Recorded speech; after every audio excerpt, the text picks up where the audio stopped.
Dans ce vlog, rien ne se passera comme prévu. Mais j'aurais au moins appris une leçon. Même si j'aurais préféré que tout se passe parfaitement, j'ai retrouvé le sourire dans des choses plus simples. Let's go! 3, 2, 1, générique. Wait for me, I'm not far behind. I know that I can change. Remembering all of those nights beneath the window frame. Don't know why we keep going round and round in the same place. Can't decide. Live my life on the ground or in outer space. Memories keep me waiting for you. Keep me waiting for you. Leave with me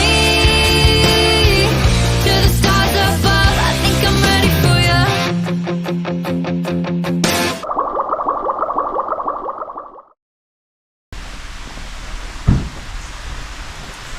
Alors, aujourd'hui nous sommes aux chutes du Carbet. On va faire une randonnée. Normalement ça prend entre 3 à 4 heures aller-retour. J'aime beaucoup cet endroit parce que la faune et la flore sont vraiment magnifiques. On peut voir beaucoup de fougères. On se croirait vraiment dans la jungle. Bon, ensuite c'est super bien aménagé, donc c'est vraiment bien pour les familles. Voilà, apparemment la troisième chute n'est pas accessible. Attendez, je vous lance la présentation plus officielle. Bonjour, aujourd'hui nous allons visiter les chutes du Carbet, un super site. On va faire de la randonnée au cœur de la forêt tropicale.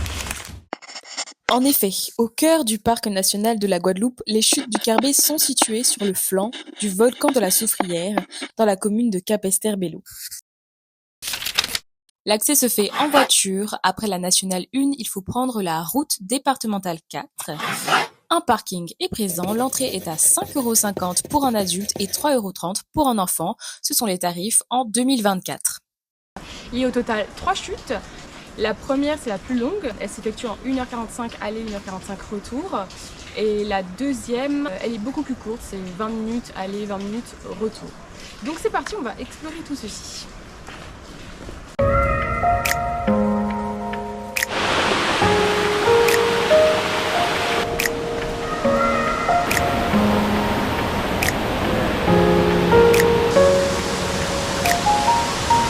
C'est quand même super bien aménagé. On voit que je marche pas sur de la boue, mais sur des roches et des escaliers.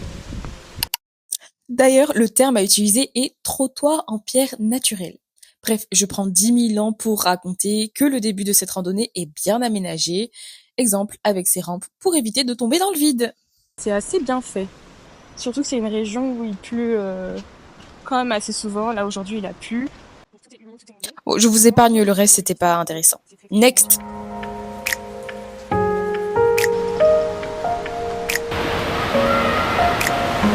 quand même super bon.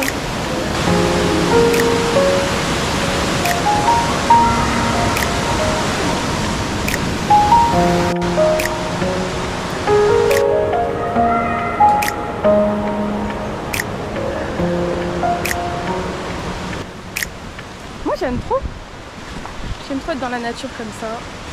C'est relaxant avec le bruit de la rivière, de l'eau.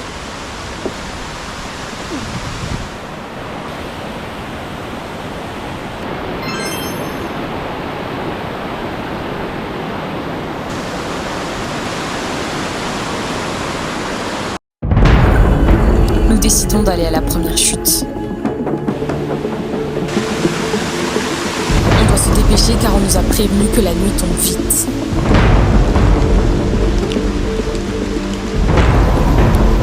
Et pour couronner le tout, il commence même à pleuvoir. Bon, ça commence à être un peu plus aride. Il commence à pleuvoir. C'est un peu sportif.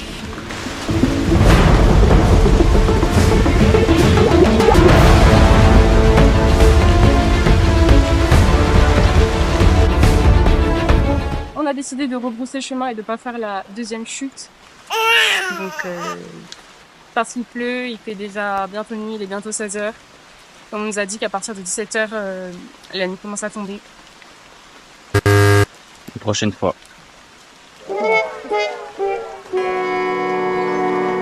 La pluie est pas... Tu veux pas faire du coup la deuxième chute? Je pense que c'est trop de risques. On s'est déjà mis trop de ch'touilles sur... Non, c'est pas sérieux non plus.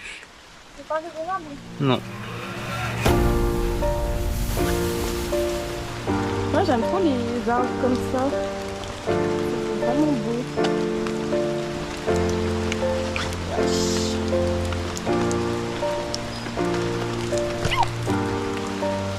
Je me sens grave aventurière. En mode Koh-Lanta.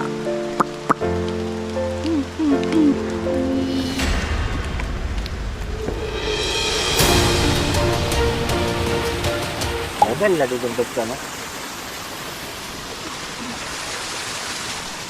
C'est la blague? Oui. De trop.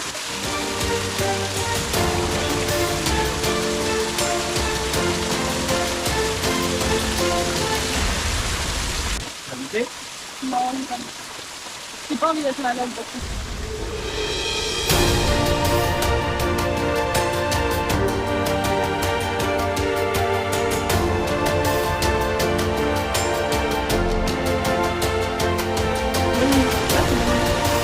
En fait, j'aime trop. Tu peux pas me prendre en photo ici?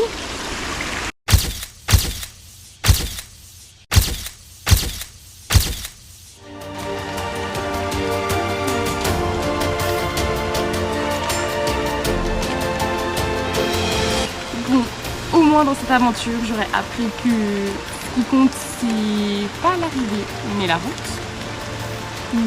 Ce qui compte, c'est pas le sommet, mais la randonnée, le voyage. Ce qui compte, ce n'est pas la destination, mais le voyage. Parce qu'il faut quand même apprécier le chemin dans lequel on a marché. C'est vrai que la chute, elle est super belle, mais faut pas non plus se stresser et prendre des risques inutiles dans la nuit. J'apprécie quand même être au contact de la nature, donc j'aime bien.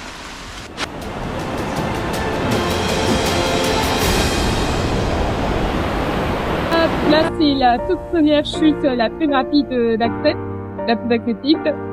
Mais on ne peut pas se rapprocher vraiment du bas de la chute. C'est interdit depuis le séisme. Il y a eu des éboulements. Du coup, on a juste un point de vue ici pour l'admirer.